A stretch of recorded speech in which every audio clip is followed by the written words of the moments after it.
Hey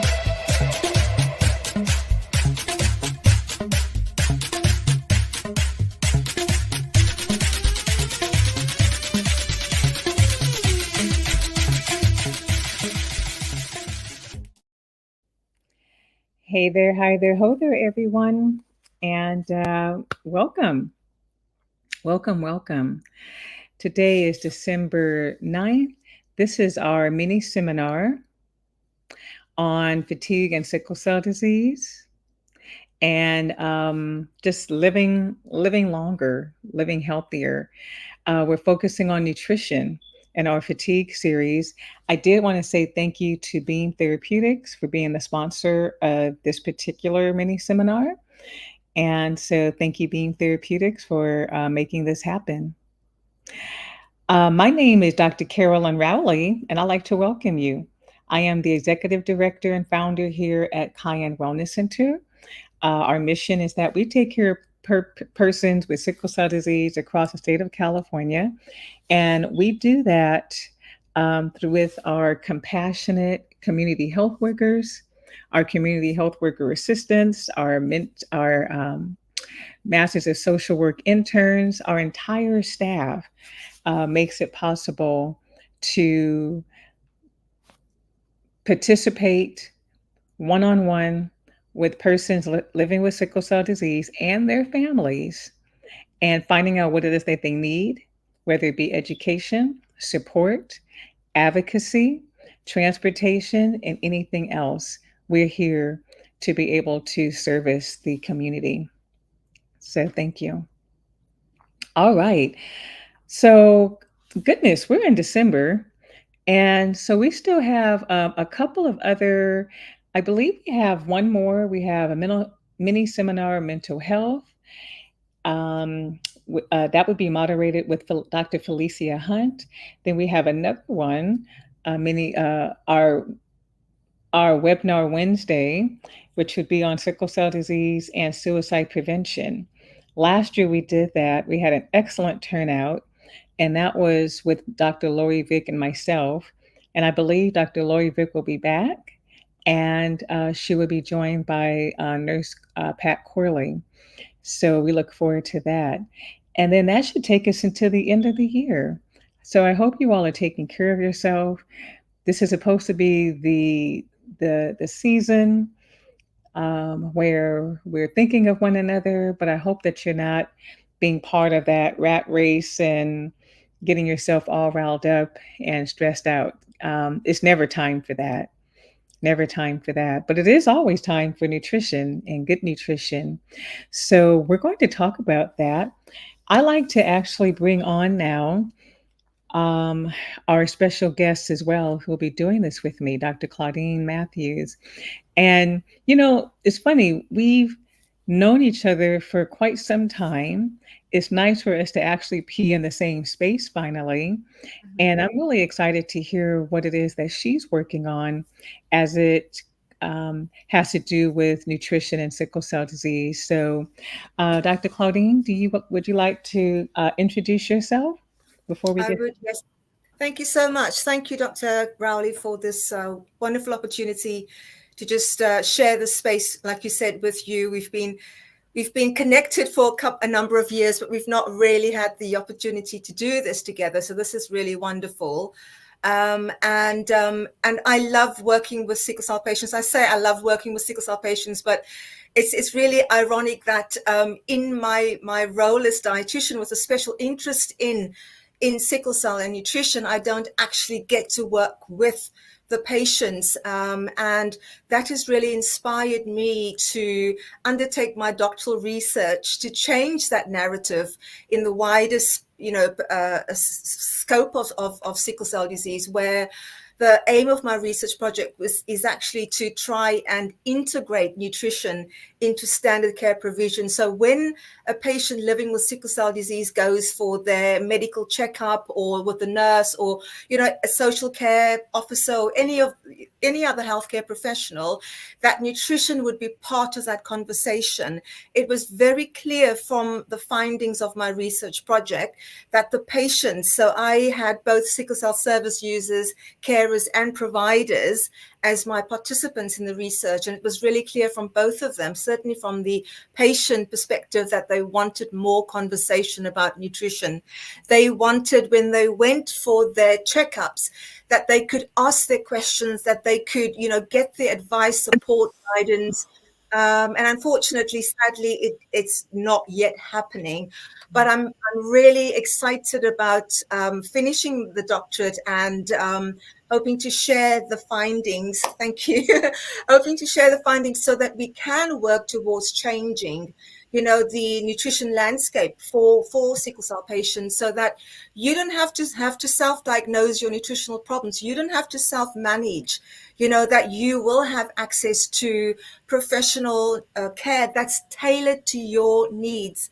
Because, where we do sometimes have patients go and access nutrition, certainly in the UK, what I've heard again through the research is that it's a very generic approach. So it's generic advice. And that doesn't really sit well with the patients. And I guess if I had diabetes and I went to someone that worked in a different area and they gave me advice, not tailored to my needs, I wouldn't be very happy with that. And I think, our patients deserve so much more. The sickle cell patients, they deserve to have care, nutritional care that's tailored to their needs. So as I mentioned earlier, so my focus has been on the policy and practice side of things. And what I'm hoping to get from today is hopefully share some, of my knowledge that I've gained over the years, but it's to understand from your perspective what it is that you want to know more of. And as I was saying to Dr. Rowley, I've just registered my non-profit organization called Sickle Cell Nutrition Academy. So it's nutrition education for life, and it's all about sort of looking at the nutritional needs, but also looking at service provision, because I think we can't talk nutrition and then we don't actually have healthcare professionals trained to be able to support the patients. And so a big part of what I'm working towards through the organization is the service provision and educating and training staff, dietitians, nutritionists, to tailor the advice and support given to patients, but also the education side.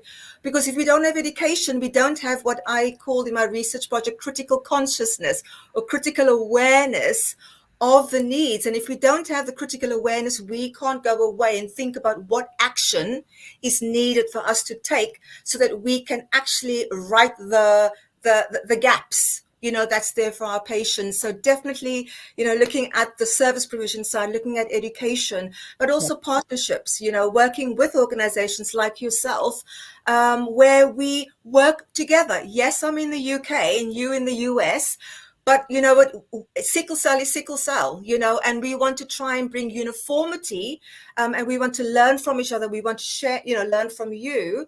And so that's sort of the ethos of my organization, is very much focused on what are the needs, what are the specific needs of the sickle cell patients, and how can we tailor that through research, through learning together, through sharing. And my vision, I'm sharing it with you guys. You're privileged to get an insight into my vision. Firstly, is for all sickle cell patients everywhere at every stage to have access to nutrition as part of standard care. Yes. But also in terms of the nutrition space, is to actually have a global space where we can all come together and we can talk together and we can learn and we can really, really advocate, but also provide that tailored support, advice, guidance, because fatigue is a big thing. We're talking about something that's bigger than food. Nutrition is an important aspect, but fatigue is bigger than food. And so we really need to do all we can to ensure that we are covering all the bases so that we can reduce that burden of the fatigue that's associated with sickle cell disease. And I think this is definitely one of the things, that will help to ease the burden so that you don't feel like I have to do this on my own. I have, a space, a place that I can reach out to that gets me, that hears me, that sees me, and that's going to equip me and support me to do all that I can. And that's the vision that I have, and I'm really grateful for this opportunity. So a lot to say, but thank you It's, for allowing me. it's okay.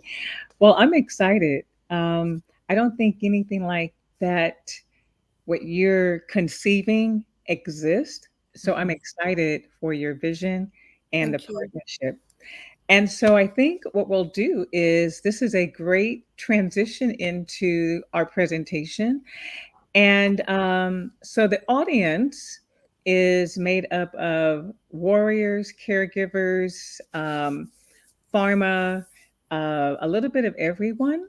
And so what I want to be able to do is there's going to be opportunity for you all to put in the chat. I'm going to ask you for some information.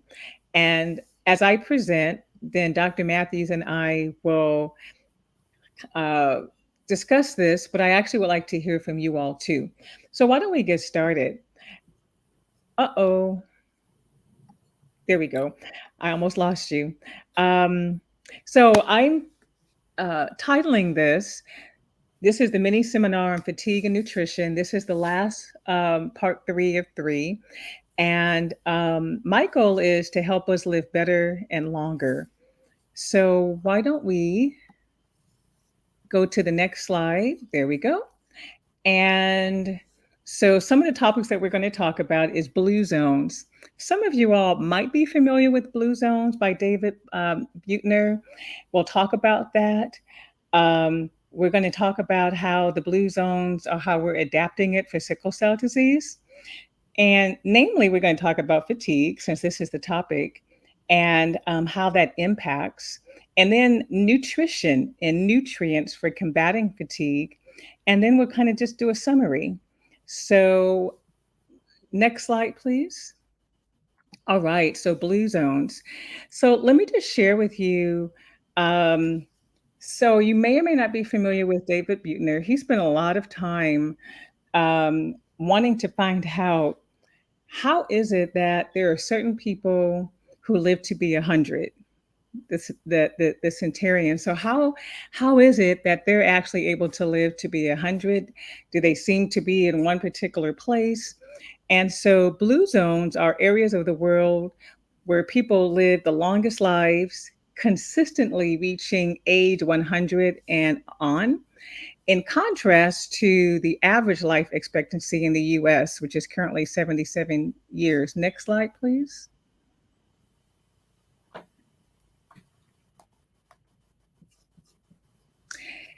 And so, which is actually quite interesting. And then, unfortunately, for those with sickle cell disease, that that average, and we're only using average because we know that there are people who are living in their 60s and 70s.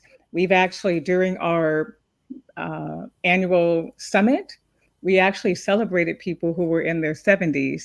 And we were able to acknowledge in person, I believe, 6 or 7 people, but we were able to find at least 11 people who were in their 70s and 80s. But unfortunately, on average, those years are between 40 and 45 years. That doesn't mean that you have to claim that. They're just saying that that's what it is on the average.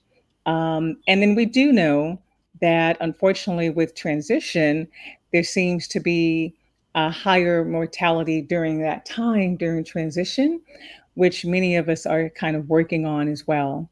But these are just averages. Okay, next slide. So I'm going to ask you all before sharing. So, according to David Buettner, there are 5 blue zone countries that he was able to find. So, before sharing, I would just like to find out in the chat, um, does anyone know what some of those blue zone countries are? So, I'm going to see if anyone is there typing it in. And then Dr. Matthews, I'm curious as well. You can take a guess as well if anyone knows what those 5 blue zone countries are. What do you think it might be?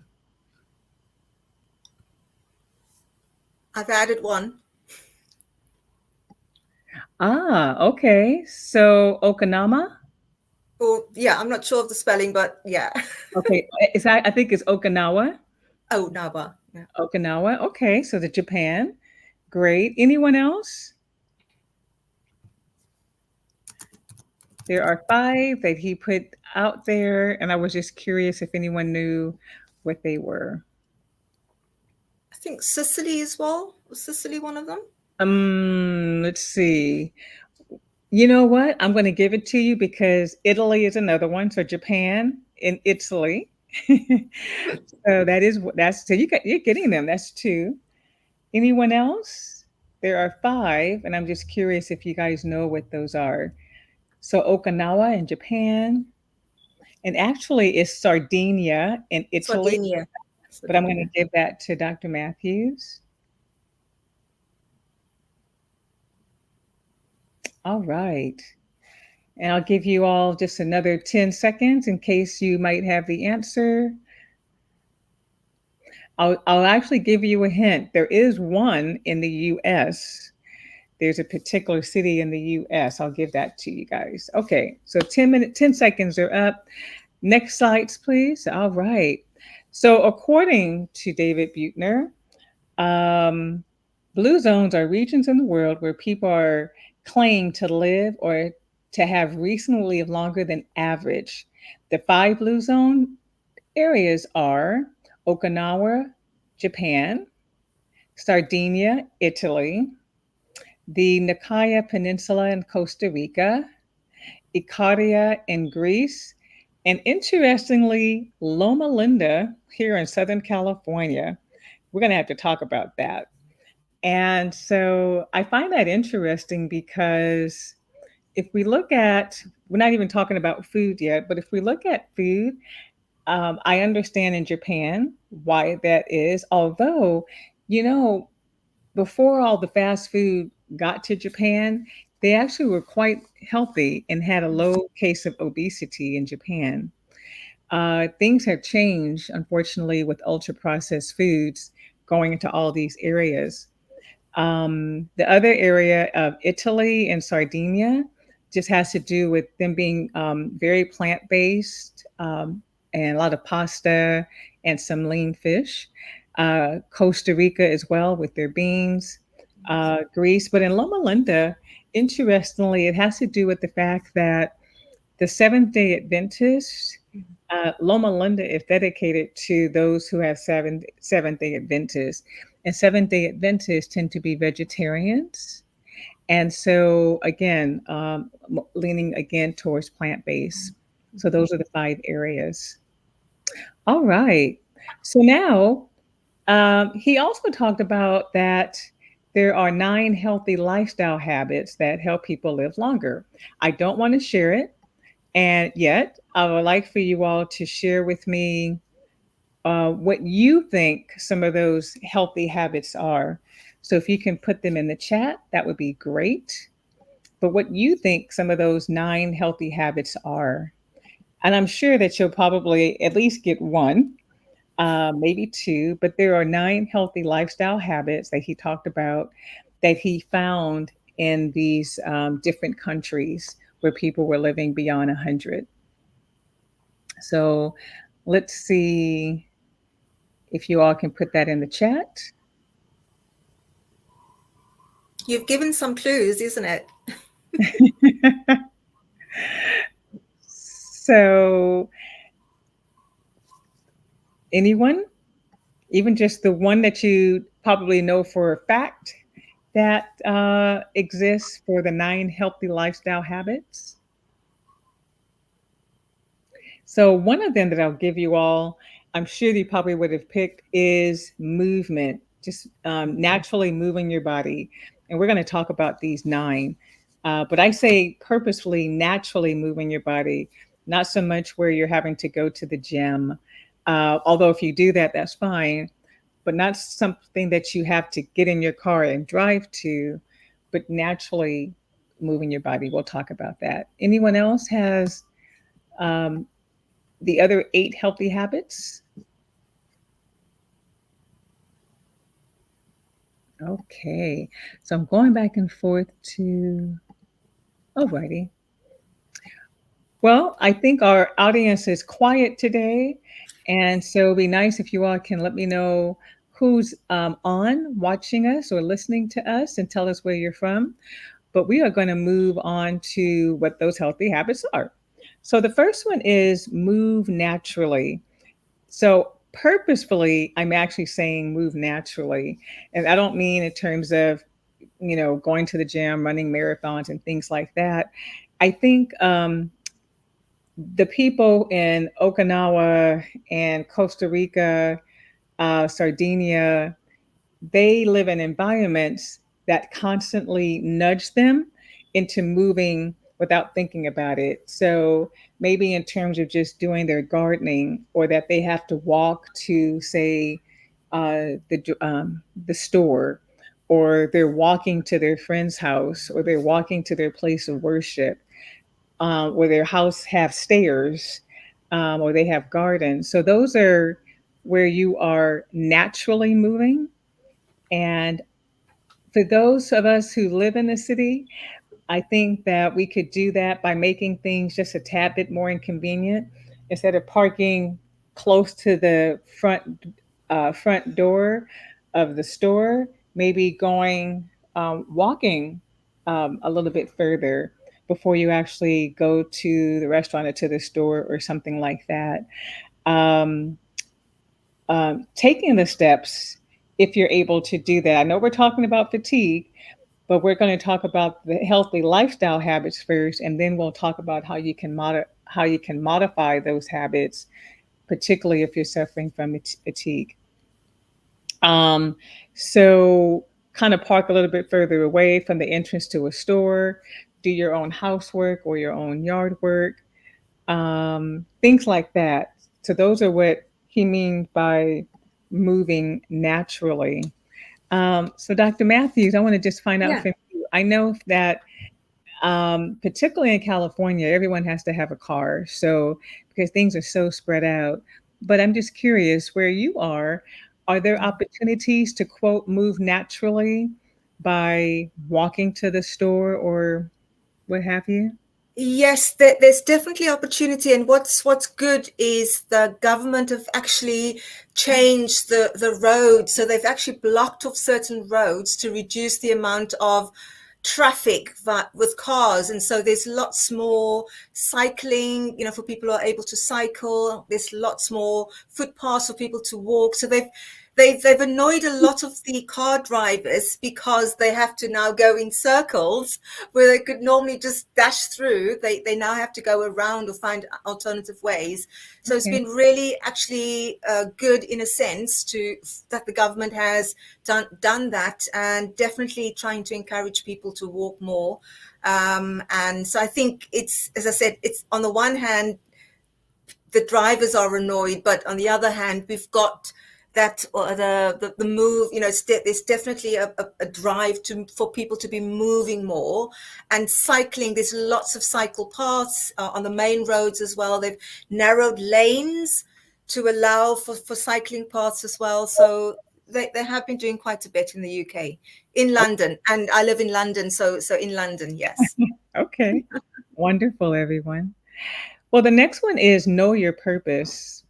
Um, I can see that too in terms of being healthy lifestyle. So knowing your purpose, knowing your goal in life, your purpose. Um, some people, I think, in Costa Rica, they call it Plan de Vida. Um, it translates to why I wake up in the morning, or one's purpose. So having a purpose is linked with health and longevity. And there are studies that show that individuals who expressed a clear goal in living long, who expressed a clear goal, they tend to live longer than those who do not. Interesting. And I think for those who do not have their own purpose, I think it's time worth investigating in finding one's own purpose by creating it. And you can create it by things that you like to do, what your passions are, what your gifts and your talents are. So I think it does feel good to know what one's purpose, one's plan is for when they are given the breath of life for that day. It is nice to know what one just needs to do to continue that.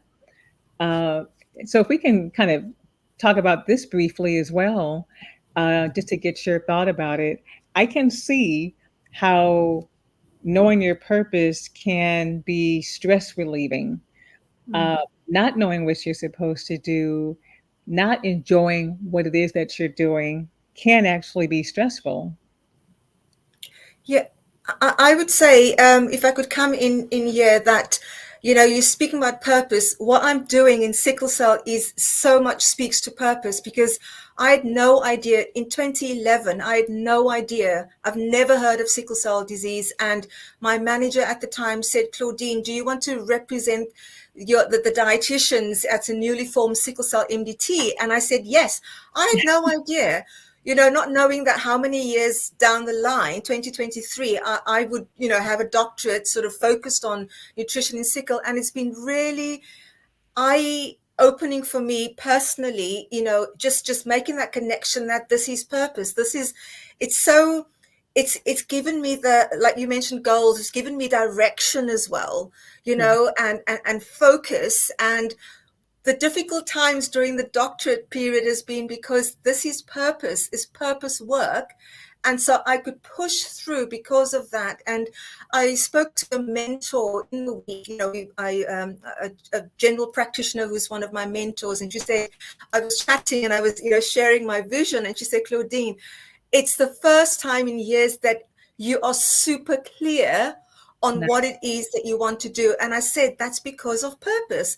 I Yeah. now know that this is what I need to be do for the rest of my life. Yes. You know, until God comes and changes this, Yeah. this is what I've been called to do for the rest of my life. And when you do have that purpose and you do have the goal, and the vision comes from, you know, vice versa, but the vision comes from the purpose, it makes life so much easier. So I can enjoy this. I can, you know, because I know there's a bigger reason, and it's because of purpose. So I can definitely attest to that, and it energizes me, It you does. know, because doing what I'm doing energizes me because I know it's connected to purpose. And I think, you know, yeah, I definitely agree that that should be number two as well. Definitely, maybe number one actually. Okay. Well, gosh, thank you so much. Let's see if there's any questions in the chat. Okay. And Etta Carter, hello, hello. Thank you for joining. All right. Well, we're going to move on to number three. Now, he calls it downshift. Let me share with you what he calls it and what it means. I think the bottom line is just reducing your stress, but he calls it downshift. And he says stress leads to chronic inflammation, which is associated with every major disease. And although everyone experiences stress, the world's longest lived people have routines that tend to shed that stress. So, for instance, in Japan, they take a few moments each day to remember their ancestors. The Seventh day Adventists, they tend to pray. People in Sardinia, they tend to, no, the people in Greece tend to take a nap, and the people in Italy tend to have happy hour or siesta. So the bottom line is downshift means to reduce stress and to be very mindful of reducing that stress. And I think that when you live in areas where everyone is practicing that, I believe that it's a little bit easier than if you're the only lone person becoming mindful of how you want to live your life and everybody else is running that rat race. It becomes a little bit challenging to take your deep breaths in the middle of uh, just sometimes chaos.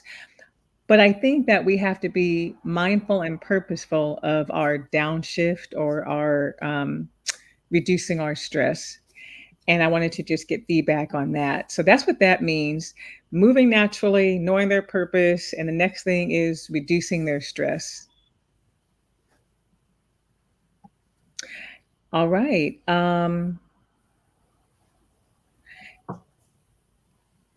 And we have something in the chat from SC3 that says stress is such a killer if it's not managed. Yes, very much so, unfortunately. All righty, let's look at the 80% rule. So I kind of hinted at it. So I want to just know, what do you all think the 80% rule is? I did hint at it if you heard me, but I want to just find out what you all think is the 80% rule. So anybody, what do you think the 80% rule is referring to? And I think the hint, if you look at what our topic is today, fatigue and focusing on nutrition, that's the hint. So what do you think the 80% rule is?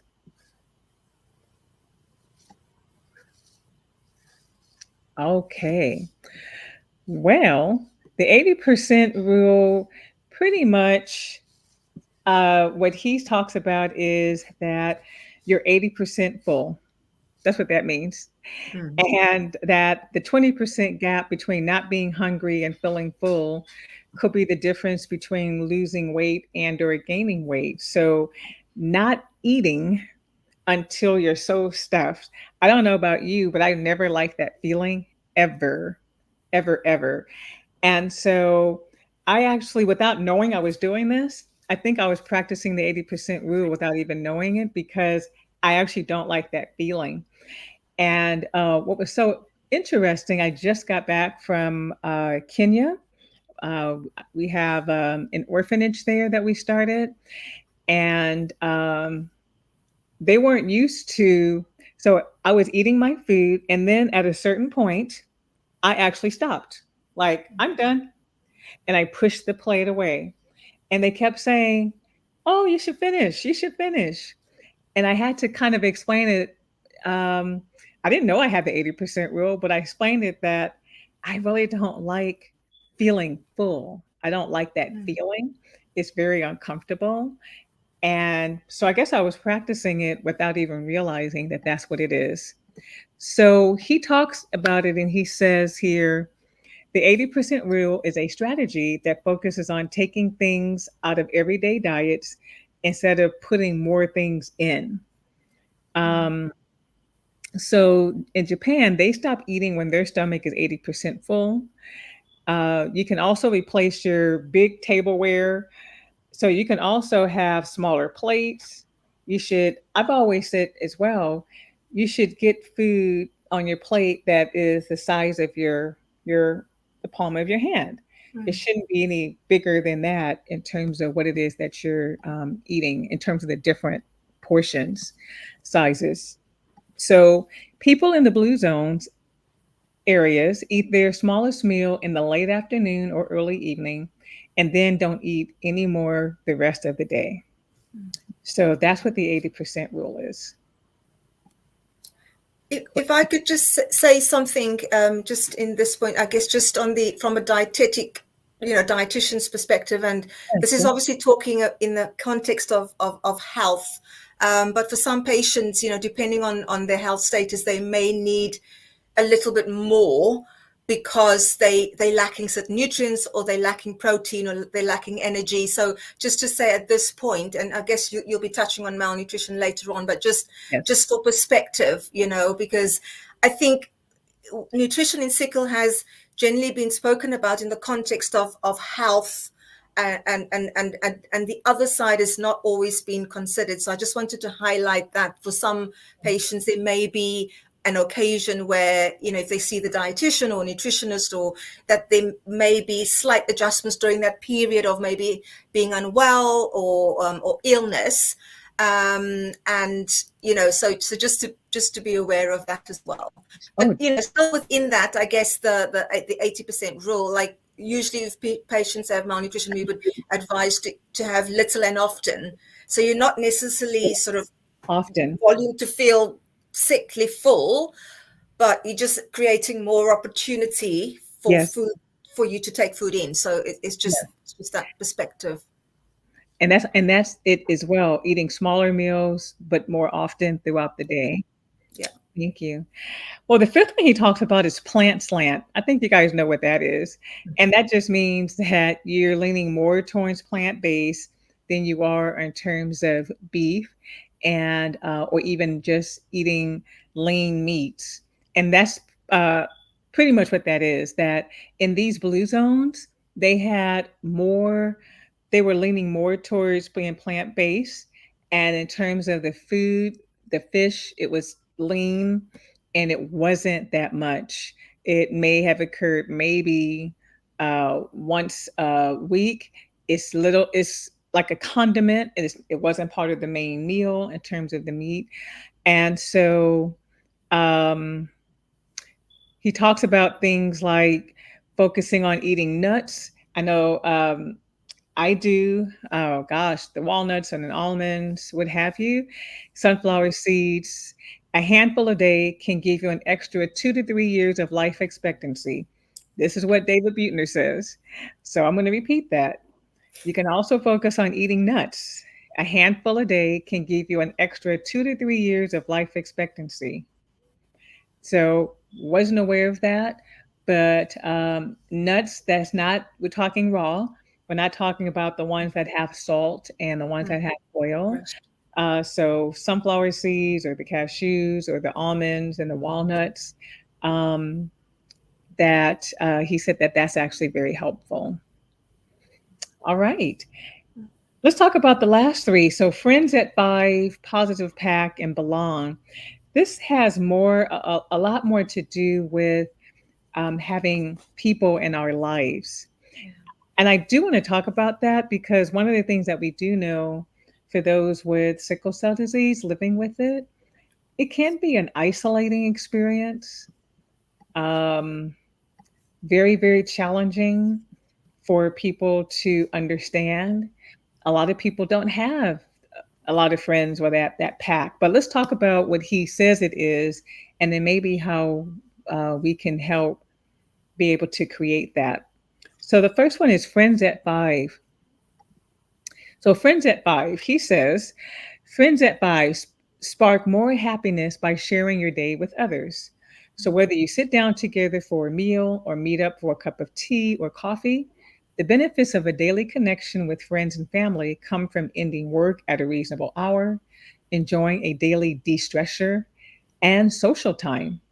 Research has shown that this practice to be one of the traits people who live measurably better and longer um, around the world. So being able to just spend time with friends, that's what he was pretty much pointing to. This seventh one, positive pack, that one again has to do with relationships. And so some people can create social circles that support healthy behaviors. Um, some have these different groups of friends that commit to each other for life, for life. So research shows that um, smoking, obesity, and even happiness and loneliness tend to be contagious. Mm. So if you're assessing who you hang out with, then proactively surround yourself with the right friends. Now, he uses the word right. I think I want to say with friends who are positive, this will add more years to your life than just about anything else, the positive pack. So, people who are Debbie Downers, you can only take for so long. And when you're living with sickle cell disease, it takes quite a bit just to keep yourself up, particularly if you're having some aching pain or what have you, and you're trying to stay positive and do what you need to do. And the last thing you need is a Debbie Downer. Seriously, I'm not saying that we all don't have our times of ups and times of lows, but there are some people who just look at everything half empty all the time. And I think that it's time to be able to assess who's in your circle and to have more of a positive pack. And we do have positive people in the sickle cell community. We really do. And so you may want to reach out and say, hey, can we hang out from time to time? So you can create your pack. And then number 8 is belong. So number 8 is all but 5 of the 263 centenarians interviewed belong to the same faith-based community. Mm. So that's what he found. Wow. That pretty much everyone was faith-based and that they actually were part of a community. So it says a lot in terms of whatever it is that you actually practice in terms of your belief, and being able to do corporate worship tends to actually have an impact. Next slide. And then loved ones first. This was the first time I um, was familiar with Mm. this. So let me read this and then I want to get your guys' comments. So, loved ones first. He said, happy, healthy centenarians in the blue zones area put their families first. What he means by that is that it can take shape in many ways, from keeping your aging parents and grandparents in or near you. So, whether they live with you or they're close by, they're not far away, tucked in some convalescent hospital, but they're within minutes. Uh, so, if they're near you, that is actually positive, and that could be a committed relationship, and that can add up to 6 years of life expectancy. Caring for your children is important for many reasons too. And many people in the blue zone areas go out of their way to invest time and love their children to ensure that they'll be more likely to be cared for when the time comes. So, this is what he found, these 9 healthy lifestyle habits for those who are living longer, to their hundreds, 100 and above. What do you guys, before we move on, what are your thoughts to the 9 healthy habits?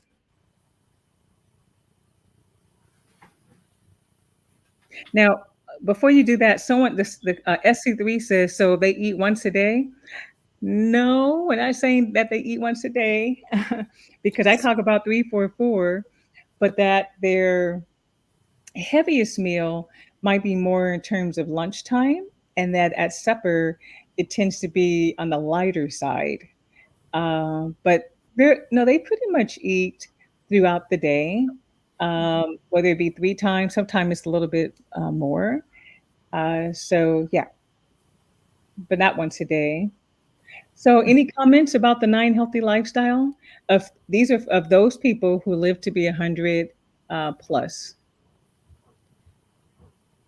I think the isolation bit, the last three, is quite important as well, because you see that, even I have a daughter who's at university at the moment, and she's 19, and she's struggling with connecting and making friends, and the isolation, and I see the impact that has on her in terms of mental health and in terms of energy levels and so forth. So I think that's really, really important. And like you mentioned, within the sickle community context, it can be very isolating, when you do have sickle cell disease, for various reasons, the pain, your mobility, and just your mental health, etc., etc. So I think that, in combination with, and that's why purpose, becomes so you almost, if you bring those two together, it really sort of highlights the importance of purpose, but also that connection. And as I said, I can see it for myself, and also, living in the UK, living in London, but my family is in South Africa. So the integration bit, and helping us as a family to sort of to find our, let's say, tribe, or your world, so to speak, your connection is really, really important. So yeah, Mhm. for me, that's It is brilliant. it is important, and I think even in terms of just moving, so it's funny because I grew up on the west. I'm in California, Mm-hmm. Los Angeles area. I grew up on the west side, and then when I got married, eek, I moved to the valley. Whew, I didn't want to be a valley girl, but What was interesting is that I felt like I had to start over in terms of meeting people and connecting.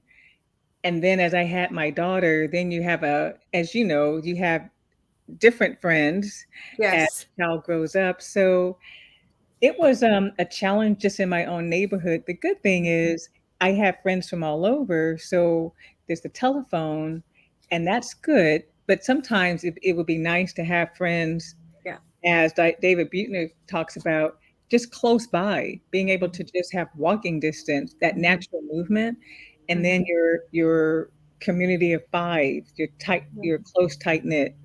So I think that no matter what age, whether it's 19 for your daughter or as you get older, friendships, connecting is still so important.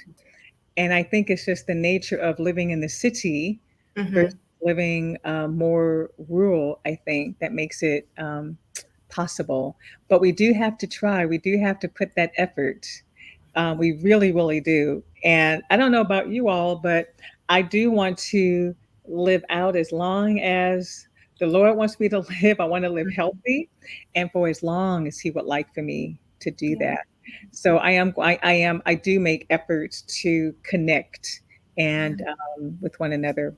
All right, so we're going to move on to so that's in terms of how people in these different areas live. And then we're going to go to the next slide and see how we can adapt these blue zones to people living with sickle cell disease. All right. So we talked about those, but now we want to take a deeper dive into FOOD, or food.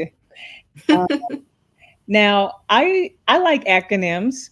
I I think food should be an acronym because we are talking about nutrition. So I just want to get some people are really good at acronyms and coming up. So can you all put, if you have a acronym for FOOD that has to do with food and good food and nutrition? I came up with some, but I'm not going to share it yet. Um, but anybody have an acronym for FOOD? What that could stand for? You can put that in the chat.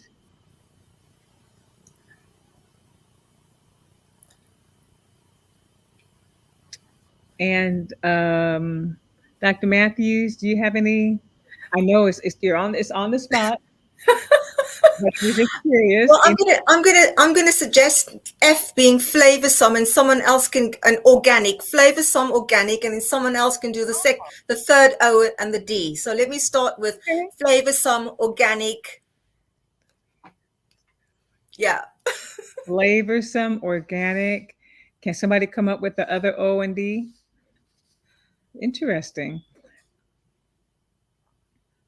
Flavorsome, organic. Okay. Well, why don't we move on to the next slide and I'll share with you what came to my brain.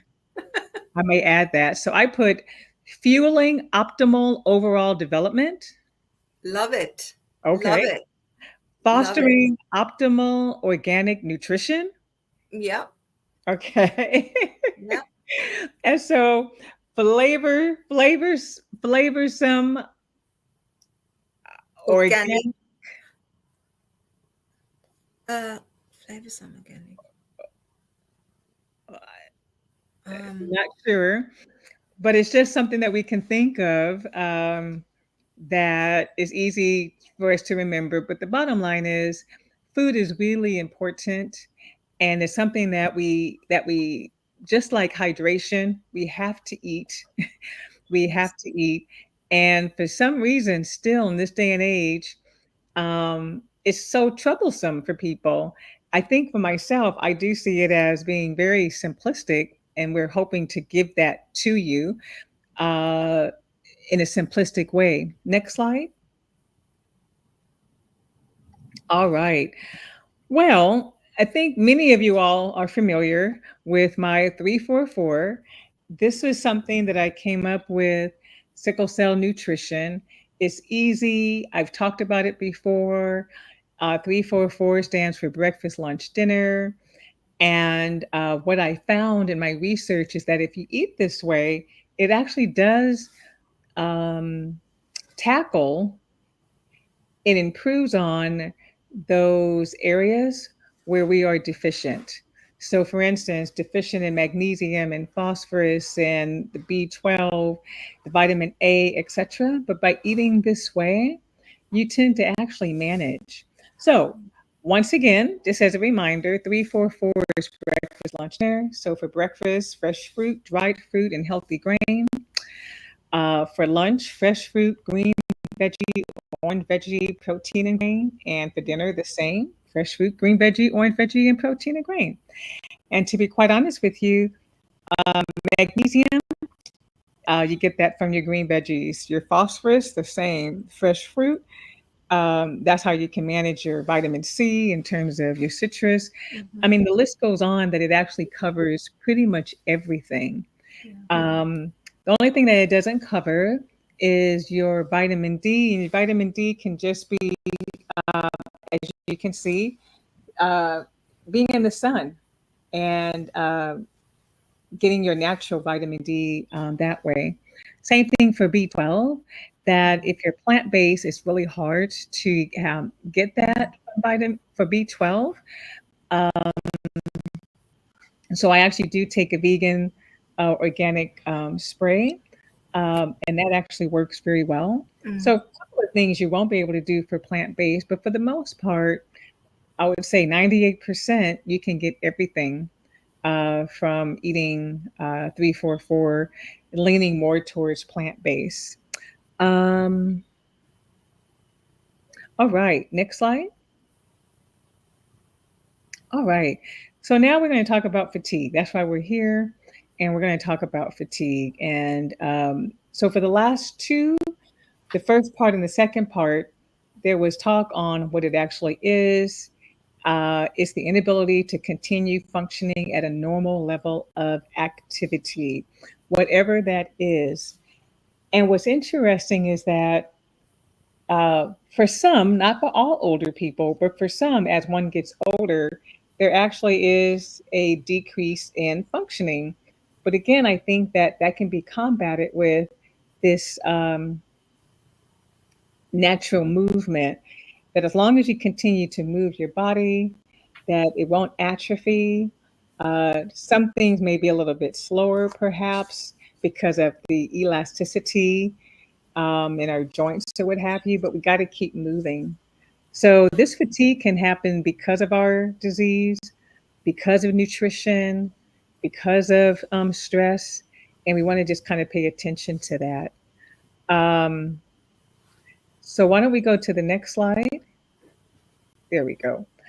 And so it looks like there was a problem with the little slide. So fatigue is often associated with disease, malnutrition or undernutrition, and ultra processed foods. I'm going to allow Dr. Matthews to take this particular slide and share with you all. Okay, thank you. So definitely disease is a one of the causative factors for fatigue. But I want to just preface this by saying that fatigue is much more than just the food side of things, as the slide says. So looking at disease, things like certainly sickle cell disease, there's other conditions like diabetes, overactive thyroid gland, there's some of the more degenerative diseases like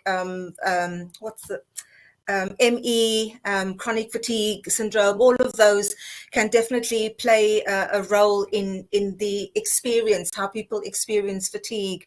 And so in terms of how do we manage that, and diet can definitely play a role in how we best manage that. I mean, what Dr. Rowley mentioned before in terms of, you know, the healthier food choices that we make definitely plays a really important foundational approach to how we manage fatigue. But undernutrition, if you look at the definition, is certainly an imbalance between the what we call macronutrients, so your protein, your energy, but also your micronutrients, which is your vitamins and minerals. And so when we're looking at nutrition as a whole, we need to be looking at the balance of both the bigger nutrients, the energy, the protein side, fiber, even fluid, in terms of hydration or dehydration, but we also need to look at that vitamins and mineral side of things. And so, you know, it's on a daily basis. And I love your 3-4-4, what you call it, structure. I think structure is the way that I would say. I love your 3-4-4 structure because it gives really clear indication of how we can include the right kind of nutrients, both the macro and the micronutrients, to address the undernutrition risk. Because we know with sickle cell disease, and I always like to include this in my presentations, is to highlight the fact that the nutritional needs for sickle cell patients comes directly from the clinical features of the condition, because I don't think that is emphasized a lot in the context of nutrition. And it's so important to understand, why do I need to pay attention to nutrition? Why do I need to have macro, you know, my energy and protein foods and vitamins and minerals? Is because the clinical features that make up your condition. And one of the first things is chronic hemolysis. Now, these are really big words. I don't know if you've heard of the terms. I always like to sort of say, you know, there's a learning experience when we're talking about the terms in the context of sickle cell, but certainly chronic hemolysis, and all that means is the rapid breakdown of our red blood cells in sickle cell patients. So normally red blood cells will live for the half-life is about 120 days, so three months. But when it comes for sickle cell patients, it reduces markedly down to like between 16 and 31 days is what's in the literature. So you can see that you need to make more red blood cells on a much higher rate than it would normally be for someone who doesn't. So to make new red blood cells, you do need that extra nutrients. You know, you do need the extra vitamins and minerals, and which is why you have your folic acid supplementation. Certainly in the UK, I'm not so sure in the US, but in the UK, patients do take prophylactic folic acid to help with this red cell production, because your red cells break down so quickly. And in that process, you need so much more nutrients. But within this chronic hemolysis, you know, that happens in your body all the time. You've also got this risk of oxidative stress. And what oxidative stress is literally just an imbalance of the harmful substances that can actually damage the membranes of your cells. And so again, you know, you have to then take in the nutrients to try and combat that oxidative stress that happens in your body. Because if we don't do that, the consequence of that is chronic inflammation, you know. And so there's so many consequences, and that's just one of the clinical features that happens in your body, you know, in a person who suffers from sickle cell disease.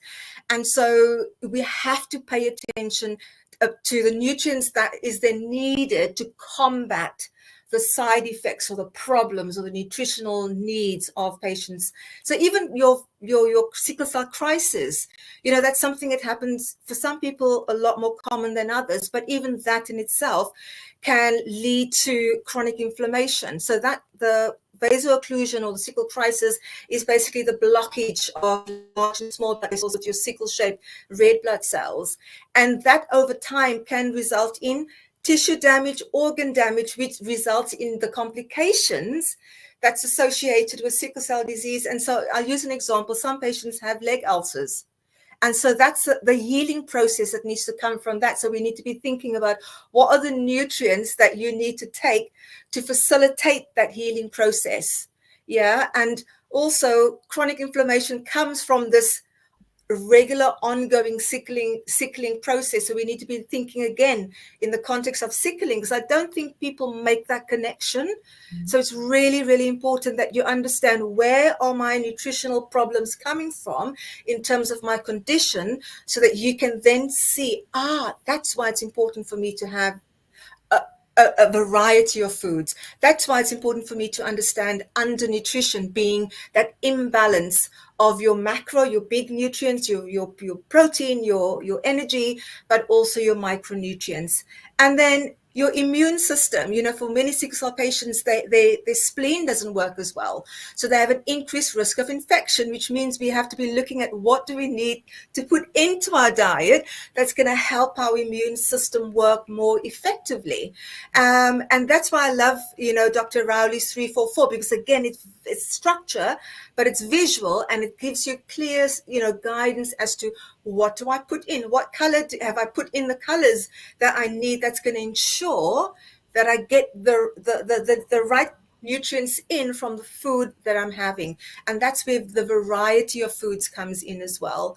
And so going over to, so that's just three, there's other things, there's the splenic sequestration, and then there's a range of complications. And what people don't also know is that the complications, many of the complications associated with sickle cell disease also has nutritional implications for patients. So I mentioned the leg ulcers, but there's also patients with pulmonary hypertension, for example.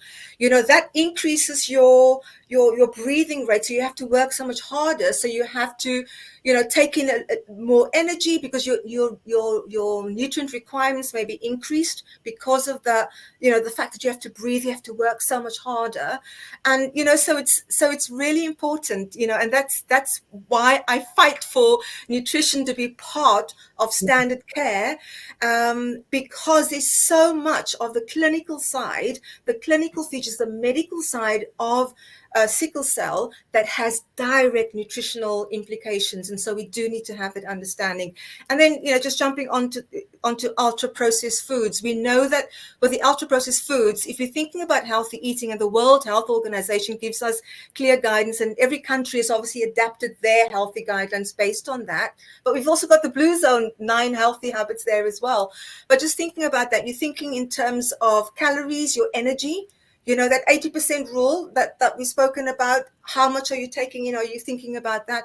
But also in terms of the salt content, in terms of blood pressure, the sugar content of food. So sort of calories, you're going to be getting calories, but it's not going to give you the nutrients. Remember, I spoke about all the complications, all the clinical features in sickle cell, where we have to absolutely be looking at what are we taking in our diet to ensure that we get the nutrients that we need to strengthen our body and to help us function as good as possible, and help us be able to manage, the fatigue as well. And so definitely ultra processed foods, again, thinking about the nutrients. So what are you getting from there? What nutrients am I getting from there? Are you just getting sugar for flavor and taste? And yes, there's a space and a place for that.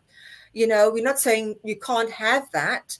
But we're saying, think about what are you choosing? Think about how your body needs to function. Think about the fatigue that you experience on an ongoing basis, and what can you do positively by choosing good options that's going to give you and replace and ensure that you have the nutrients that's going to help sustain you. And in that process of healthy eating, healthy living, will have a positive effect on fatigue.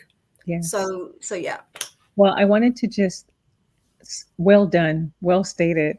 I did want to add, though, that's on the slide, just a couple of things. Yeah. Because, first of all, for ultra processed foods, it can alter the sleep parameters. Yeah. It can alter that. And as a result, will lend itself to fatigue as well in terms of sleep quality. But the other thing that I think people probably intuitively realize but not get is that some foods can actually cause or worsen fatigue and lead to mood disturbances and depression.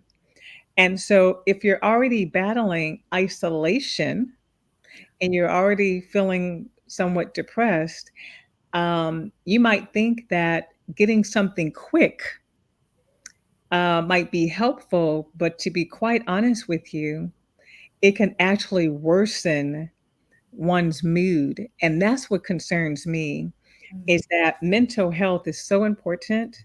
Mental health is real.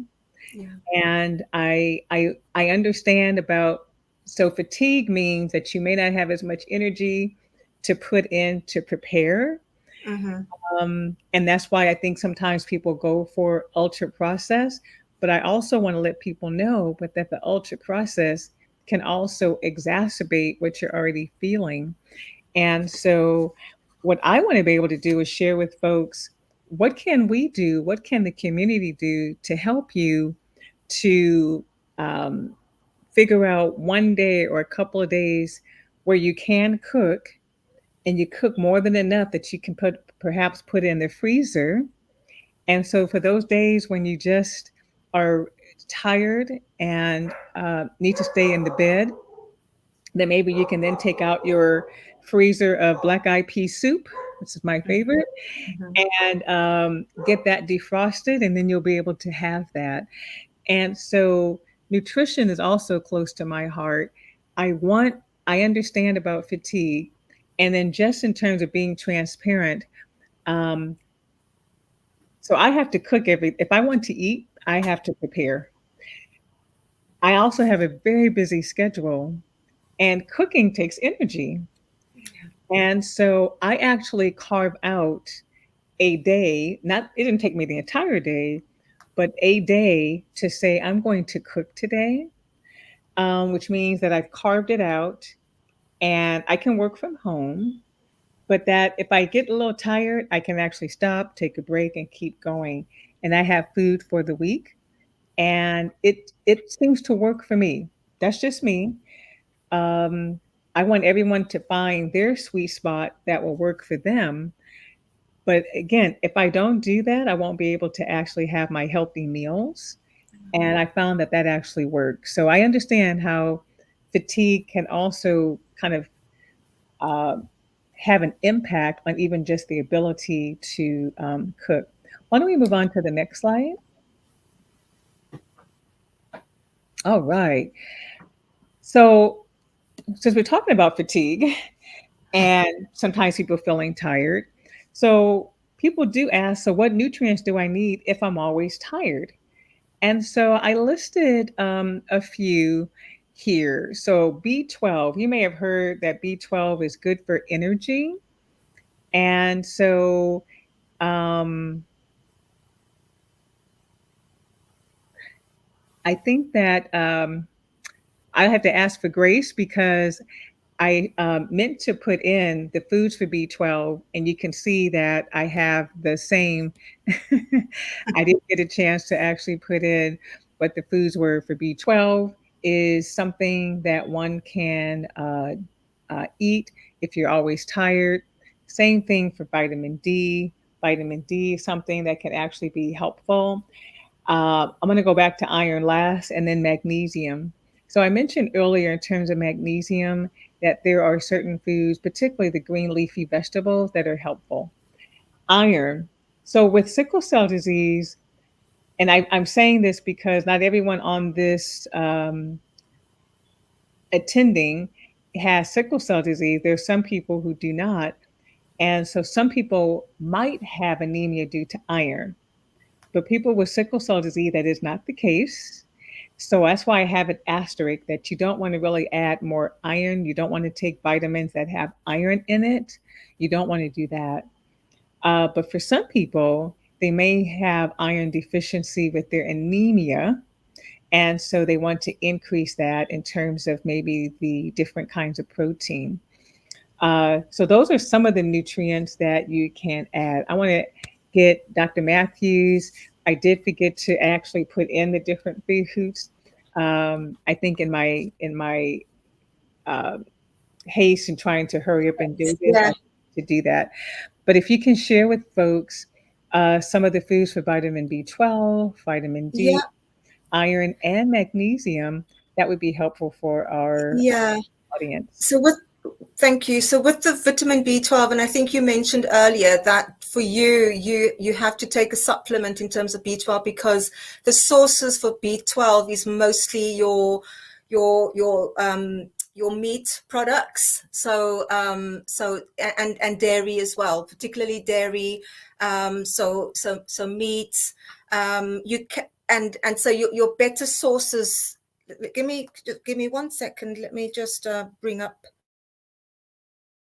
I think for those of us who are plant-based, you can get it in sea vegetables, but it takes a lot of sea vegetables.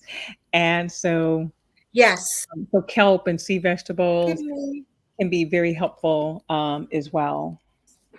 Yeah, so you're looking at obviously red meat, dairy products, your fish as well, salmon, and again, like Dr. Rowley said, you in order for you to get that in on a plant-based diet, it's going to be a little bit tricky. So you may need to go and have a supplement to ensure that you're getting in the vitamin B12. I mean, with the vitamin D, coming on to vitamin D, Dr. Rowley was referring to the sun. In the UK, where I am, there's not a lot of sunshine around. And so the UK government have recommended that within 6 context, that patients actually take a 10 milligram of vitamin D on a daily basis. But again, vitamin D from your diet could be your oily fish, could be butter, could be dairy. Is it dairy? Dairy products as well. So it's important to ensure that you get those foods in. With the magnesium, so give me 1 second again with the magnesium. I'll talk a little bit about the give me 1 second with the Sure, it's okay. And I'm going to look up mine as well. Yeah, because it's it's my brain and diet and nutrition in sickle is It's okay. So yeah, I do need to just have a check so that I can And I give do, you the right information. Give me and 1 second. no, I do too. So I'm actually going to pull it up to our audience gives us grace all the time. So Oh, good. I love your audience. If That's really good. if you give me a moment, I'm actually going to pull up. So I've got a list. While you're doing that, I've got a list in terms of magnesium. So we've got spinach, we've got beans, nuts, dark chocolate for those of you who like dark chocolate, tofu for those following a vegetarian diet, legumes, so your beans, lentils, green leafy veg, whole grains, vegetables, wheat germ. So those are sort of some of the better sources of magnesium. I don't know, Dr. Rowley, do you have anything else on your yes, list that you've? I do. Give me a moment. I'm getting the foods. Okay. So for vitamin D, I have, of course, the sun, and I have salmon. So salmon is actually great. For magnesium, I have green leafy, of course, Swiss chard, which is my favorite, spinach and broccoli. Yeah. And even though it's not listed, phosphorus, because magnesium is actually the major deficiency, followed by phosphorus. And I have almonds, and if you're not plant-based, eggs, chicken, and salmon. So that's what I actually have. And then again, B12, I said sea vegetables, salmon. Those are some healthy ways of getting the B12. Mm-hmm. Yeah.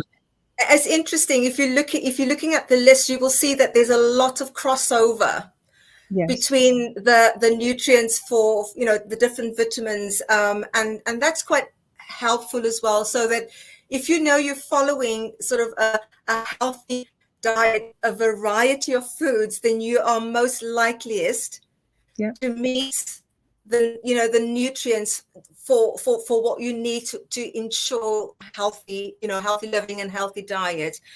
So I've just got the list for iron up here, and again, things like spinach. We've already mentioned spinach before.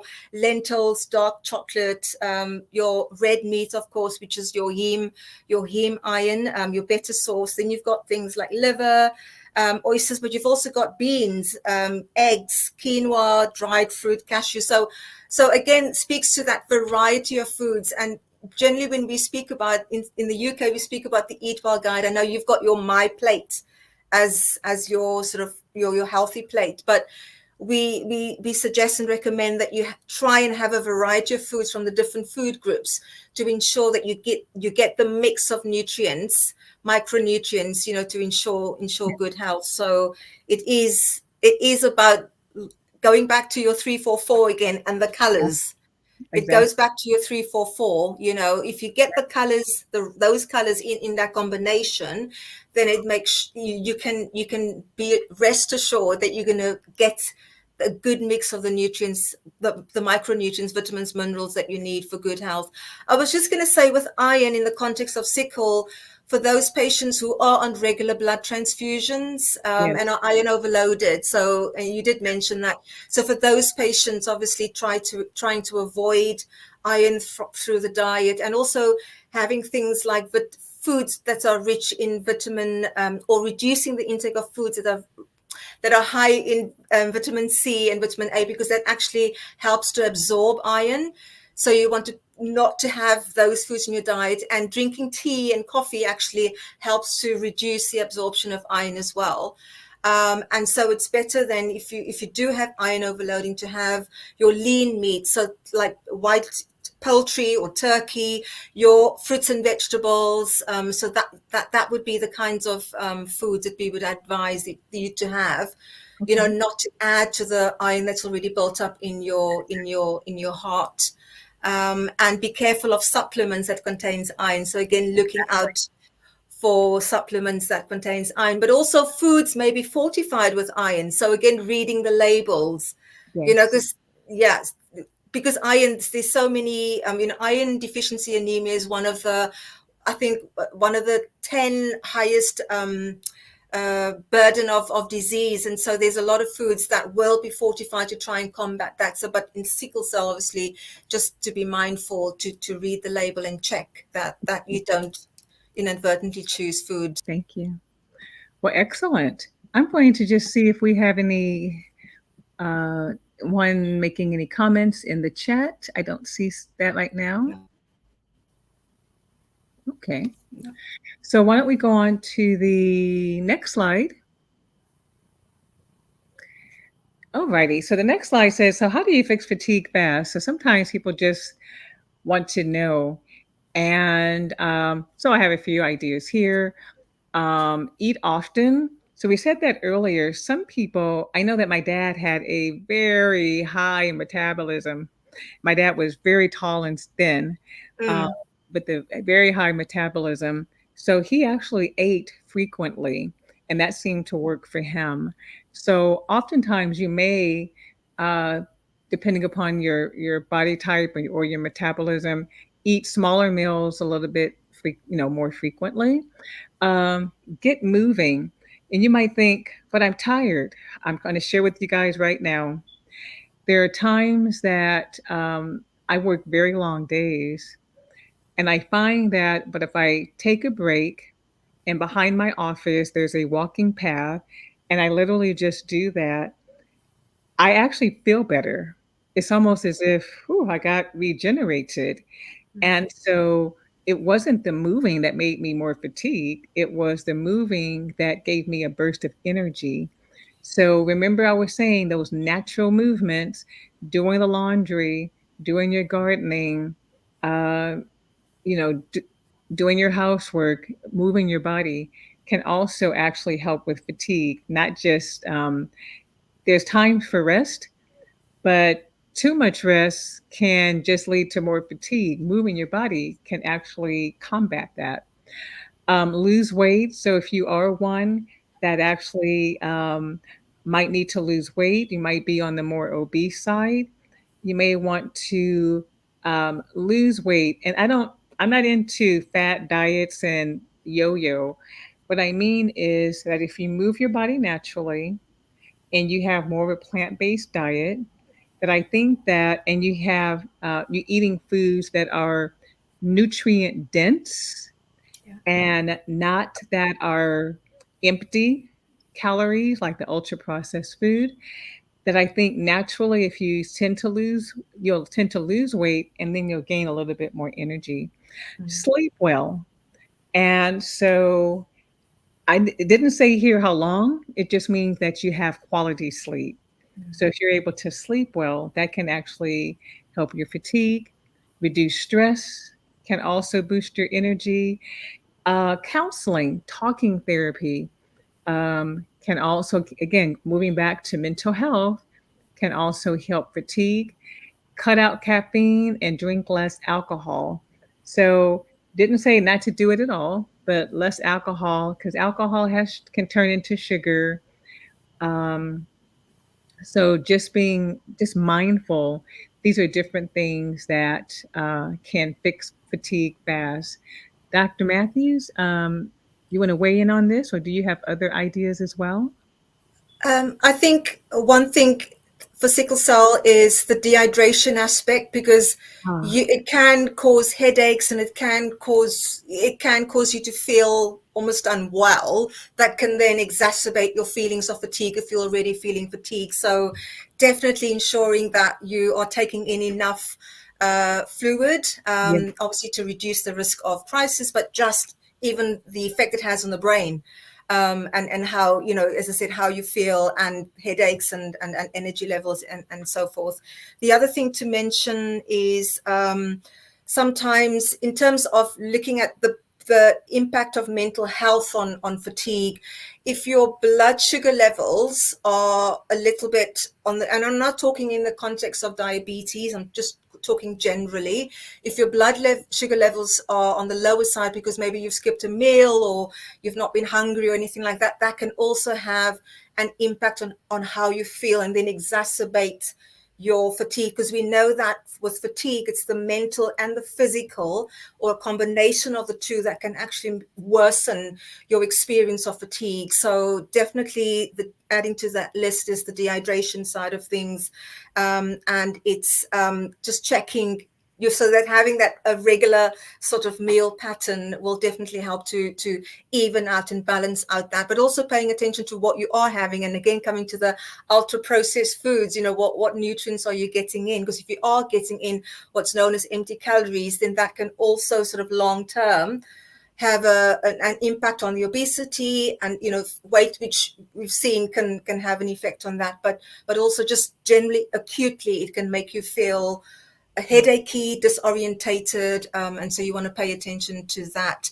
Smoking, I don't know if patients smoke, but smoking is another thing that, again, because it messes with your oxygen level and how your body absorbs oxygen. And we know in a sickle context, we've already got low, hypoxia, low levels of oxygen. So just if you are smoking, then that's definitely going to worsen and exacerbate your experience of fatigue. So yeah, I think thank just one more thing, is, again, in the context of mental health and just healthy brain to help with fatigue, is just being aware of the sometimes some medications, there's interaction with food and medications, so just your timing of medications as well. So for some people, to just be mindful that if you take some medication with some foods, that can have an interaction as well. So just bear in mind that, if they say take it with food, or after food, or in between, to take it as it's meant to be taken, you. because that in some cases can affect the mental health, the brain, how the brain works, and then that can exacerbate sort of Yeah. your feelings of fatigue as well. I'm definitely going to add hydration. Not sure how I forgot that. I'm definitely going to add hydration, and I'm going to make Caffeine. Oh, sure you've got caffeine. You've got caffeine. not to no smoking, Yeah. and how that can do that. Okay, wonderful. Next slide. So, what foods help with extreme fatigue? And I'm going to go back to 344. I think it's just a steady. By eating this way, you're already combating the deficiencies. So, a diet with leafy greens, with your fruits, your healthy grain, your healthy fats like avocado, nuts, seeds can help lessen the effects of feeling tired. And earlier, I had mentioned, according to David Buettner, that even if you just eat nuts, that Mm, according to him, that can actually add 2 to 3 years of your life. mm, But you want to make sure that the nuts are raw and not that they don't have, salt mm. and different oils and what have you. So these are some of the things that we've been talking about that can, food wise, that can actually help with fatigue. Next slide. All right. So I would like, before I share with you our summary, I like to hear from you all in terms of what's the one thing, if you were to just name one thing that you got, that you received from this talk today? We talked about quite a bit. We talked about the blue zone, and we talked about the 9 healthy habits. Of course, 344.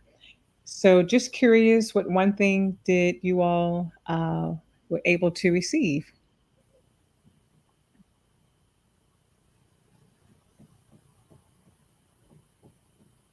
that you may not have been aware of before?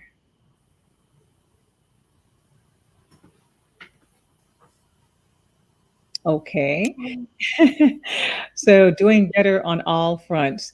Mm. And okay, but I don't want you to feel so defeated. So if you were to just pick one thing on all fronts that you could step into, like right after we're done, and you can say, I can do one thing. Uh, I received the last slide. Yeah. Okay. So one thing that you may not be doing that you're like, I need to do that, whether it's natural, okay, eating in general, okay. And so, yeah, I think just being mindful. So I think part of when people say eating better is, you know what, Dr. Matthews, it actually starts at the grocery store.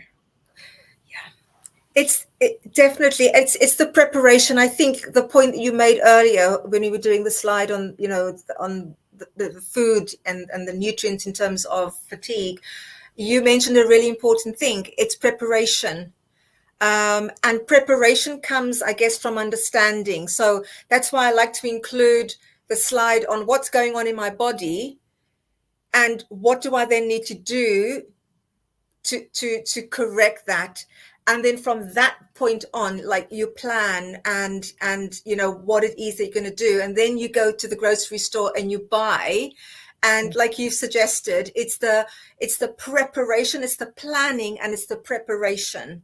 It You know, is. it's so important, particularly if you have a condition like sickle cell, where fatigue, I don't know if you were aware, you may be aware of the SHAPE study. One of the studies they did with, there was about 1,000 sickle cell patients. It's a 10-center study, a global study called the SHAPE study, where they interviewed over 1,000 people living with sickle cell disease, and 90% of the people indicated fatigue as a problem for them. So we know fatigue is a real big problem, It but it is. does mean that you have to plan and you have to prepare, You you do. know, because, and You, then that community, that sense of having someone, like you said, if some people live alone, and so you will have to ask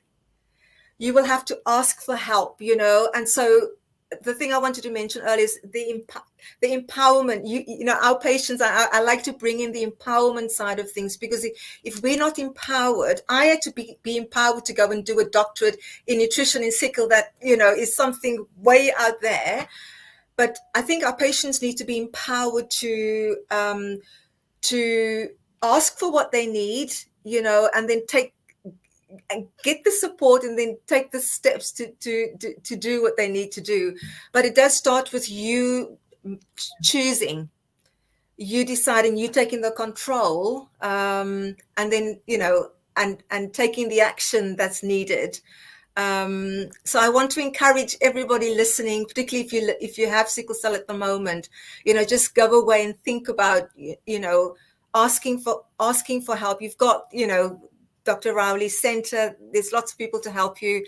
So definitely reach out if you haven't already connected. If you haven't already reached out, just connect, ask, build your little circle, Yeah. so that you can plan, that you can prepare, you know, you've got the support, and you can take that one action Yes. from today's talk that's going to set you on the right trajectory moving forward. Well, and then let me just share. So I don't give it by, well, not even advice, even share if I'm not actually doing it. So let me share with you all how I do. So even though I think I prepare very well, I'm a good but cook, I still have to figure it out. And in total, it can take me about an hour. So I want to share with you all. I cook on Fridays. So let me share with you all what my menu is for this coming week. So um, there's 9 dishes. I made basmati rice, Indian chickpeas, aloo gobi, the Indian vegetables, Spanish rice, Ethiopian lentils, Ethiopian collard greens, corn-free cornbread, and hummus. I think that's 8. And so when I plan that, I have to figure out what is it that I want to eat. Then once I list it, I then have to figure out what are all of the items that I need to put it together. And these are the prepared meals. But I also make sure that I have my my fruits.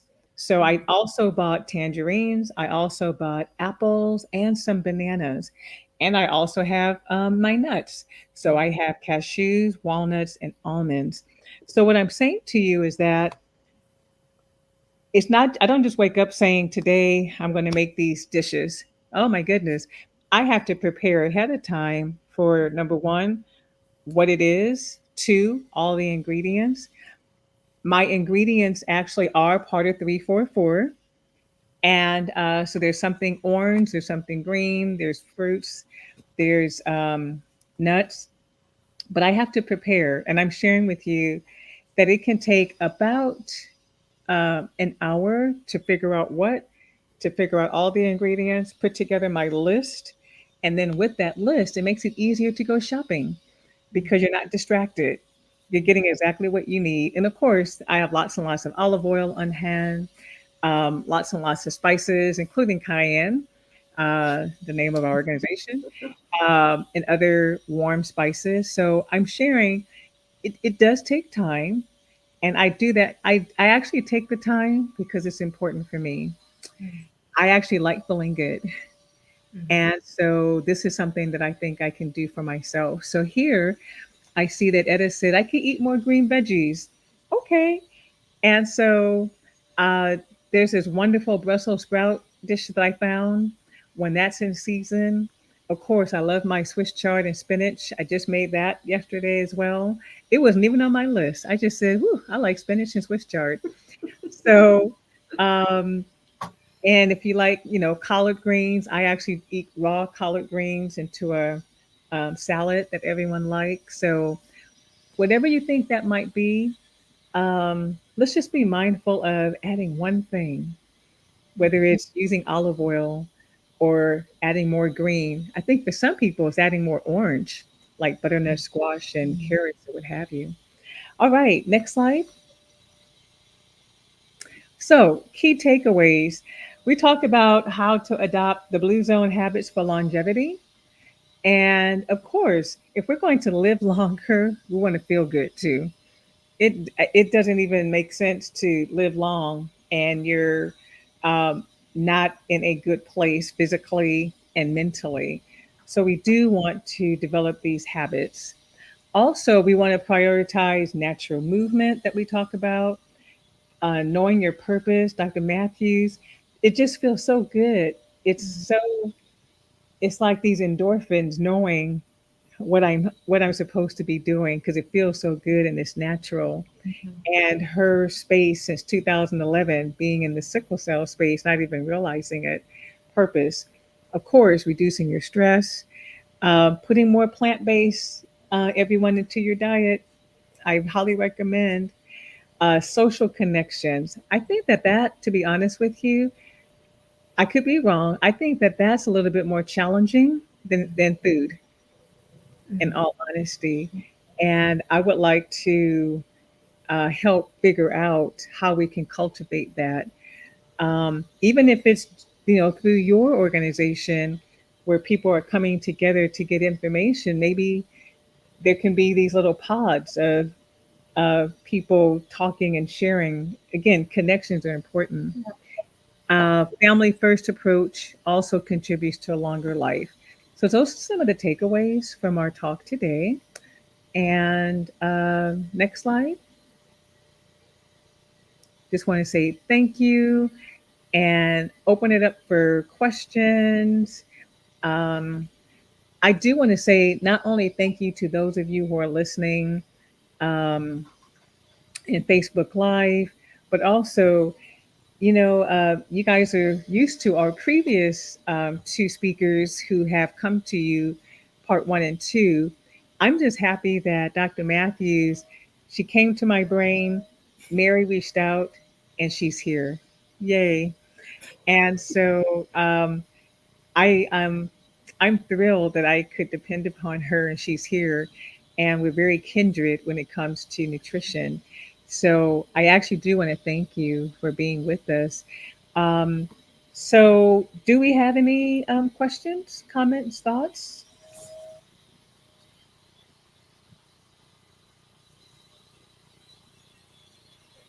I know that Etta had talked about having difficulty with sleep, and I know at one point we did have a sleep mini seminar.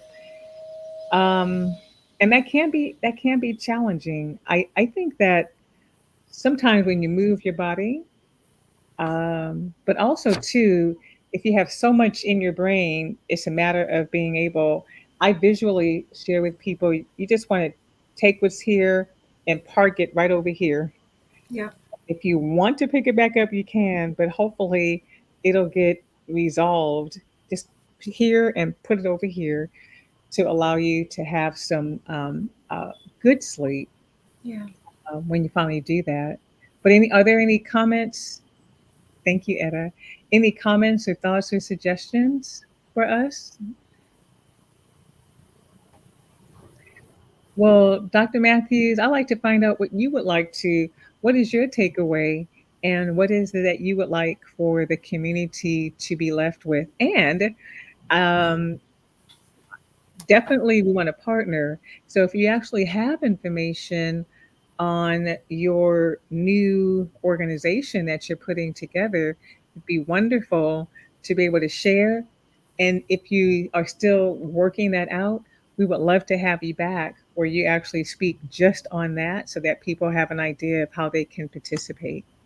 That will be wonderful. Thank you so much. I think this was really wonderful working with somebody. It's been a very lonely journey, I will say, in the nutrition in sickle space because it's not part of standard care, and not everybody gets the importance of nutrition, and unfortunately nutrition in sickle has been reduced to just the food side of things, and I think what I want to just share as well, certainly in terms of my research, was to really open up how we understand nutrition in sickle, because I think many times we don't take the whole lived experience. This was wonderful because you've done what my research project, the focus of my research project is to look at the whole lived experience of the sickle of the patient, and not just focus on the medical side of things. And certainly the way I understand nutrition, and I've come up with this definition of optimal nutrition, where I say that nutrition is the cumulative causatum, so the sum of the nutritional, the medical, the psychosocial, the socioeconomic, the socioecological factors, all of those factors together, which is sort of what we've tried to do today with fatigue, coming together, that affects the overall health and well-being of our patients. And I think that's really important for people to think about when they're thinking about nutrition. It's the whole person's, the whole lived experience. And my organization is definitely going to be trying to uphold and build on that platform of optimum nutrition in the context of this whole person. And yeah, so I'm literally just fresh. I think just a few weeks ago, I've registered the organization, but as I mentioned earlier, it's definitely going to be looking at the education side of things, but it's taking it further. So for me, it's really important that we actually train up healthcare professionals, nutritionists, dietitians, to be part of the sickle cell MDT. I was asked to write national nutrition standards for sickle cell disease, and the first standard is for dietitians to be part of the sickle cell MDT. So that's a really important aspect, so that we actually have, if our patients have the questions, if they have the needs, if they have to be assessed, that there's somebody there that can do that. So the organization, that's what I'm working towards. So workforce development, and then partnership working, because again, this is wonderful for me to be sharing this platform with you, because now I take back what I've gleaned from here, and hopefully you'll take the little bit that I've shared there as well. But we work together, and that's the multiplication effect. So I'm definitely after the multiplication effect, because we need more people to be interested and to recognize the value of nutrition as part of the management of sickle cell patients. And I'd love to come back once I'm up and running, once I've got websites and all of that, to Oh, be able to definitely. come and share what I'm doing. And because I said, I can only do to the best of my ability if I know what the needs are. If I don't Yes. know what the needs are, and I'm thinking maybe we can do some sort of down the line, do like like a focus group or whatever you want to call Yes. it, where Okay. people get the chance to share, because we can't tailor if we don't know. Right. And also, I'd like to share the findings of my research project as well. So this socio-ecological lens that I've taken to nutrition, so looking at the personal, interpersonal, institutional, community, and policy level factors that have a role to play in nutrition and service provision. So I'd love to be able to share that. And Okay. then I've also developed a framework, which I call the nutrition integration framework. So just showing all the components that is needed if we're going to be looking at nutrition service provision development, that we know what we need to have in place. Yes. Because for me, it's so important that we give 120% to the patients. I'm not happy. I'm not happy if I'm not happy. So if we're going to do it, we're going to have to do it well. We're going to have to do it right. Definitely. And yeah. So one of the things, so I'm happy that you're doing this because I'm hoping that it'll trickle over to the US. Mm-hmm. Here's why I say that. So it doesn't occur here either. Mm. Um, what we do here, our community health workers do an intake assessment, and part of the intake assessment is actually if they would like to have more information on nutrition and what have you. So if that client says yes, or that particular warrior says yes, then we will reach out and assist them. So we do Right. it internally, but it's not something that they get when they go to clinic. It's not actually part of their annual exam. And that actually is a shame to Mm. know nutritionally. I mean, you do a CBC all the time whenever somebody comes Yes. in. So you can actually even see on the blood panel where there's deficiencies, but there's really not a Yeah. lot of information. Yeah. So what I like what you're wanting to do. I know that there's a warrior family that one of the CHWs talked about in our meeting, where there's two boys who have sickle cell disease, and they are malnourished Mm. because they're only eating two items. Mm. And so I definitely intend to reach out to that family Mm. to put together. We got to put together something. They Yeah. actually live in a rural place here in Right. California, so we intend to go out and to drive out to where they are, Mm-hmm. because these boys need support. And Yes. so we're very, very concerned about Yeah. just the likelihood.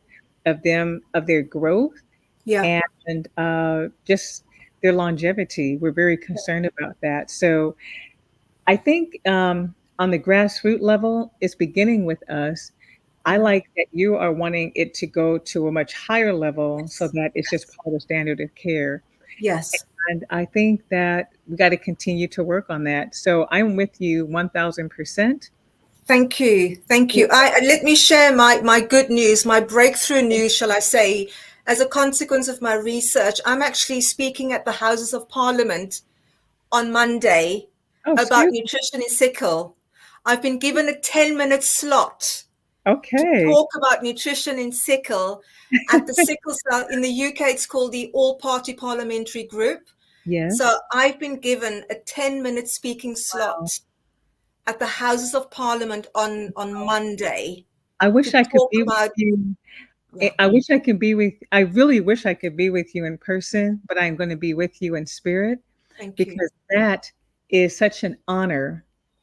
And so, for any of you all who are listening, please let's put our prayers and thoughts towards Dr. Claudine Matthews for that Monday. It's important. It is Yes, important, and yes, yes. it is amazing. And I It, wish I could. I wish I could be there in person. Oh my thank goodness, you. what an honor! It's what an honor. I don't have the I don't have the words to express, because that's actually one of my first recommendations from my research project, because I knew, because my focus has always been policy and practice, because for me, I do not want to look 2, 3, 5, 10 years down the line and are still having this conversation that Yeah. small. And no, because our patients deserve more. They Yes, they. deserve better, they deserve more. And so Yes. I have to do all that I can, certainly obviously in the UK, but definitely grateful for these connections, because I know it's going to spill over. But somebody, I'm, I'm sort of starting it in the UK, but but you know, yes, I don't take it lightly. It's a Wow. huge It is. sort of breakthrough, opportunity on Monday, and further to that, my professional body, the British Dietetic Association, I've been linking in with the incoming chair. She got me. She gets me. She gets nutrition in sickle, and so because I wasn't getting anywhere with the CEO of our organization, because race, you can't unfortunately you can't turn a blind eye on that marginalization and all of that kind of thing. But she reached out to the CEO of the BDA, and basically they are going to showcase the speaking opportunity that I've got on Monday and on the BDA social media. So that again is a huge, significant breakthrough, because my professional body is sort of backing the call on nutrition's integration into standard care in sickle cell disease by doing that. So So we yeah, need. You're a champion for all of us, and we need a clone of you here in the U.S. No, I'm being honest with you. And I believe that there are others like myself who, because of our partnership, we're going to be able to do this together, Dr. Matthews. Seriously. It's something that um, I consider it so simple, yet it's so left out. I mean, doctors eat, okay? yes, So everyone has to eat, but yet yes, it's just an afterthought, if yeah, even thought of at all. yeah. So kudos to you Thank you. for in a short time. I Yeah, know you were introduced 2011, but literally in a short time, the strides you have made, and so it's an honor. It's an thank honor you. Thank you. the role that you have. So this is wonderful. Everyone is saying that it's amazing. Thank And you. so, what I do want to say is that you all are amazing. Yeah, And so, thank yeah. you all for being with us on this Saturday, December 9th. Um, can you believe it? This is the last month of 2023. Whew. I Can't, know. can't believe it. But it's been a pleasure having Dr. Matthews with us. It's been a while since I've actually, you all have seen me. Mhm. And so it's a pleasure being here. At this time, we're going to just say have a good afternoon, evening, depending upon where you are.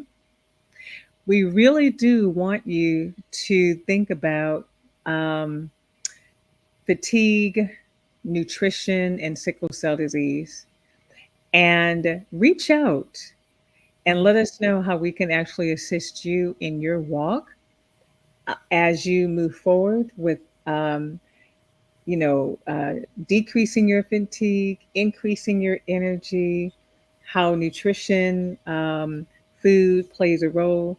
Dr. Matthews is available. Actually, if you can put your contact information that you would that if people can contact you, Mhm. um, the tech team can also share that because Dr. She just did her doctorate, and so her dissertation, that's a dedication. It does take a while to get through that. And so we have now, that is actually in the chat. So is CM Claudine Nutri. Yeah. Nutri, Yeah. NUTRI at iCloud.com. Yeah. You guys can reach out to either of us, but we're thankful that you actually came. And so stay tuned. We actually have, I believe, two more mini seminars before the end of the year. But thank you all for actually coming with us. And so I'll going to say goodbye and good health. Thank you all. Thank you. Bye bye.